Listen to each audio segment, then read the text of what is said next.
नमस्कार, आप देख रहे हैं नेक्स्ट 9 न्यूज में हूं आपके साथ दीपक गुप्ता। इस वक्त महाराष्ट्र से बड़ी खबर सामने आ रही है कि सर्वोच्च न्यायालय ने मंगलवार यानी आज के दिन महाराष्ट्र राजनीतिक संकट के संबंध में प्रतिद्वंदी गुटों उद्धव और मुख्यमंत्री एकनाथ शिंदे द्वारा याचिका के लेकर एक बेंच की सुनवाई 14 फरवरी के लिए स्थगित कर दी है।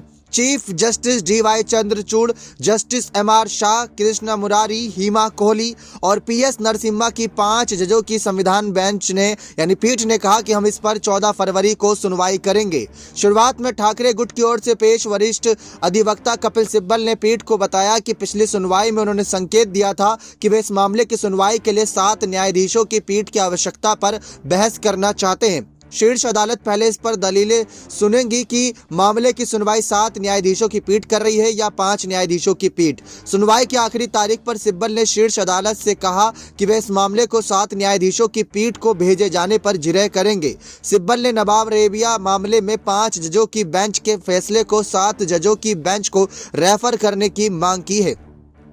13 जुलाई 2016 को नवाब रेबिया मामले में सुप्रीम कोर्ट की 5 न्यायाधीशों की संविधान पीठ ने कहा कि स्पीकर अयोग्यता की कार्यवाही शुरू नहीं कर सकते जब उनके निष्कासन की मांग वाला एक प्रस्ताव लंबित है।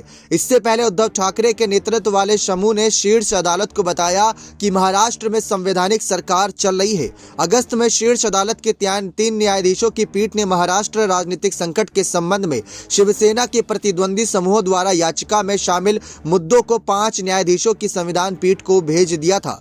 इसने कहा था कि महाराष्ट्र राजनीतिक संकट में शामिल कुछ मुद्दों पर विचार के लिए एक बड़ी संवैधानिक पीठ की आवश्यकता हो सकती है। इसने महाराष्ट्र विधानसभा के अध्यक्ष राहुल नार्वेकर से शिवसेना के सदस्यों के खिलाफ जारी नए अयोग्यता नोटिस पर कोई कार्यवाही नहीं करने को भी कहा था। शिवसेना के दोनों धड़ों द्वारा दायर की गई विभिन्न याचिकाओं में शीर्ष अदालत के समक्ष लंबित है। ठाकरे के नेतृत्व वाले धड़े ने महाराष्ट्र के राज्यपाल भगत सिंह कोश्यारी के एकनाथ शिंदे को सरकार बनाने के लिए आमंत्रित करने और अध्यक्ष के चुनाव और शक्ति परीक्षण को चुनौती देने के लिए शीर्ष अदालत का दरवाजा खटखटाया था। बाद में उन्होंने शिंदे समूह को चुनौती दी कि वे असली शिवसेना होने का दावा करते हुए पोल पैनल से संपर्क करे। लेकिन आपको जानकारी दे दे कि अब उन्होंने नवनियुक्त महाराष्ट्र विधानसभा अध्यक्ष की कार्यवाही को भी चुनौती दी थी, जिसमें शिंदे समूह के व्हीप को शिवसेना के व्हीप के रूप में मान्यता दी गई थी।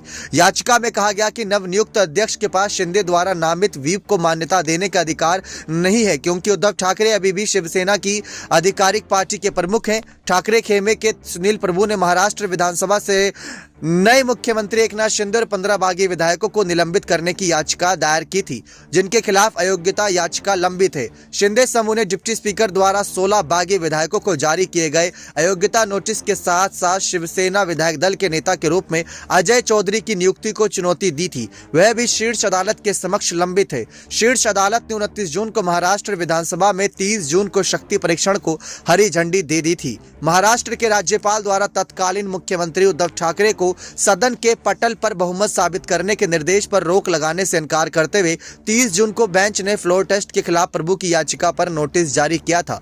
शीर्ष अदालत के आदेश के बाद उद्धव ठाकरे ने मुख्यमंत्री पद से इस्तीफा देने की घोषणा की और बाद में शिंदे ने मुख्यमंत्री पद की शपथ ली। लेकिन अब देखते हैं 14 फरवरी को 7 जज होते हैं या 5 जज, ये देखना बेहद ही दिलचस्प होगा।